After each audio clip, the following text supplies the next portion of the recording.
வணக்கம் அன்பர்களே, நான் உங்கள் கிச்சா பேசுகிறேன். பூக்காரி காமாட்சி பற்றி ஒரு சுவாரஸ்யமான பதிவு.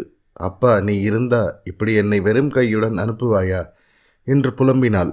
கூடையை வைத்துக்கொண்டு உட்கார்ந்திருந்தவளுக்கு தூக்கி வாரி போடும்படி அதிஷ்டானத்திலிருந்து ஒரு சம்பரத்தை பூவை யாரோ வீசி எறிந்தது போல் வந்து அவள் கூடையில் விழுந்தது.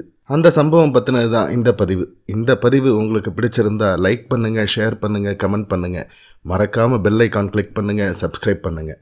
காஞ்சி மடத்தருகில் காமாட்சி என்று ஒரு பூக்காரி இருந்தாள். அவள் மகா பெரியவாளை அப்பா என்றுதான் அழைப்பாள். தினமும் ஒரு கூடை பூவினால் பெரியவாளை அர்ச்சிப்பாள். பெரியவா, ஏன் இப்படி பூவை வீணாக்கிற? இதை வித்தா உனக்கு காசு கிடைக்குமே என்பார். காசு பெருசா சாமி, உன் தலையில் அர்ச்சித்தால் அதற்கு மேலேயே எல்லாம் கிடைக்கும் என்பாள் பூக்காரி.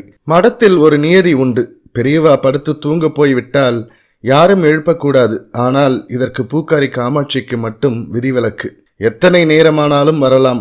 ஏனெனில் பெரியவாளே அவளிடம், நீ உன் வியாபாரத்தை முடித்து கொண்ட பிறகுதான் என்னிடம் வரணும், பாதியில் விட்டு விட்டு வரக்கூடாது என்று கட்டளையிட்டிருந்தார். அவளது பிழைப்பை தனக்காக விடுவதற்கு அந்த கருணாமூர்த்தி சம்மதிப்பாரா என்ன?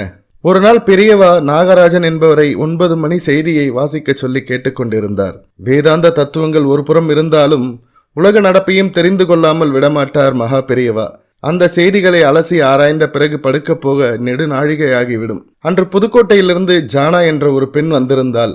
வெல்வெட்டில் பாதுகை ஒன்றை செய்து வந்திருந்தாள். அந்த பாதுகைகளை காலை முதல் பெரியவா கழற்றவே இல்லை. படுக்கைக்கு போகும் முன் கொட்டகைக்கு சென்று தேகசுத்தி பண்ணிக்கொண்டு வரச் சென்றார்.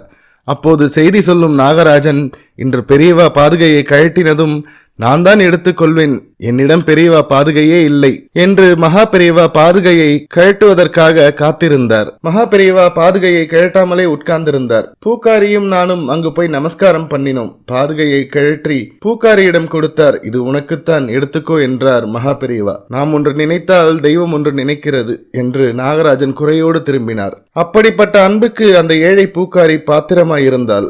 எத்தனையோ பேர் அவளிடம் ₹1,00,000 தரும் இந்த பாதுகையை கொடு என்றனர். அவள் அசையவே இல்லை. மகா பெரியவா அவளுக்கு இந்த உலக வாழ்க்கைக்கு வேண்டிய வசதிகள் எல்லாம் கிடைக்க செய்தார். அவள் வீட்டு திருமணங்களுக்கு வண்டி வண்டியாக கல்யாண சாமான்கள் அனுப்பினார். பெரியவா சித்தியான பிறகும் சமாதிக்கு இரவில் பூக்களால் அர்ச்சிப்பதை காமாட்சி விடவில்லை. ஆனால் மகா பெரியவா இருக்கும்போது பூக்கூடையை வெறுமன திருப்பாமல் ஏதாவது பழம், பூ போன்றவற்றை அதில் போட்டுத்தான் அனுப்புவார். அவர் மறைவுக்கு பின் வெறும் கூடையாக பார்க்கவே அவளுக்கு வருத்தமாக இருந்தது. அப்பா, நீ இருந்தா இப்படி என்னை வெறும் கூடையுடன் அனுப்புவாயா என்று புலம்பினாள். கூடையை வைத்துக்கொண்டு உட்கார்ந்திருந்தவளுக்கு தூக்கி வாரி போடும்படி அதிஷ்டானத்தில் இருந்து ஒரு சம்பரத்தை பூவை யாரோ வீசி எறிந்தார் போல் வந்து அவள் கூடையில் விழுந்தது. சமாதிக்கு நேரே முறையிட்டால் கூட பதில் சொல்லக்கூடிய சாமியை போயிடுத்துன்னு யாரும் சொல்லக்கூடாது என்று அவள் எல்லோரிடமும் சொல்லுவாள். இதுபோல் பல நிகழ்வுகள் இன்னும் நடந்து கொண்டுதான் இருக்கின்றன. பிரத்யட்சமாக மகா பெரியவா அருளை தந்து கொண்டுதான் வருகிறார். ஹர ஹர சங்கர, ஜெய ஜெய சங்கர. இந்த பதிவு உங்களுக்கு பிடிச்சிருந்தா லைக் பண்ணுங்க, ஷேர் பண்ணுங்க, கமெண்ட் பண்ணுங்க. மறக்காம பெல் ஐகான் கிளிக் பண்ணுங்க, சப்ஸ்கிரைப் பண்ணுங்க. நன்றி அன்பர்களே.